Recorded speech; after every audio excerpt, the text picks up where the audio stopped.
রে বেটা, নামাজ পড়বি কোন দিন? তুই মুসলমানের বাচ্চা না? এই ছেলেরা, তোরা নামাজ পড়বি কোন দিন? তোরা মানুষের বাচ্চা না? জীবন মানে কি শুধু বেড়ি? হ্যাঁ, জীবন মানে শুধু বেডির পিছনে আড়ান? হ্যাঁ, জিন্দিগি মানে উলঙ্গ ছবি? হায় হায় হায়, ছেলেদের জীবনে এটা এটা কি কোনো জিন্দিগি হলো ভাইয়া? কখনোই আল্লাহকে ডাকতে মন চায় না, এক বেলা নামাজ পড়তেও মন চায় না, কোনো দিন ফজরের নামাজ পড়তে মন চায় না, কোনো দিনও আল্লাহকে ডাকতে মন চায় না। আয় হায় হায়, এটা কি কোনো মানুষের জীবন হইলো ভাইয়া? রাস্তার কুত্তার দিকে একবার তাকাইয়া দেখো, তোমার মাঝে আর তার মাঝে কোনো পার্থক্য দেখোনি?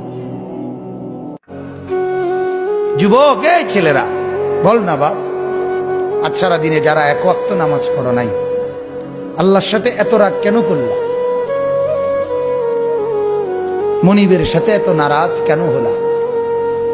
আল্লাহ তোমার কি কি ক্ষতিটা করছে বাজান, কও না? হ্যাঁ, মা তোমার যত উপকার করছে মালিক অতটুকু করে নাই? হ্যাঁ, বাবা যে উপকারটুকু করছে আল্লাহ এটুকু করে নাই? বন্ধু তোমারে এক কাপ চা খাওয়াইছে, মালিক তার চাইতে বেশি কোনো উপকার করে নাই? আহা, হায় হায়, আহা, চিনলেন না বাপ? চিনা দরকার ছিল যাকে, চিনলেন না তাকে।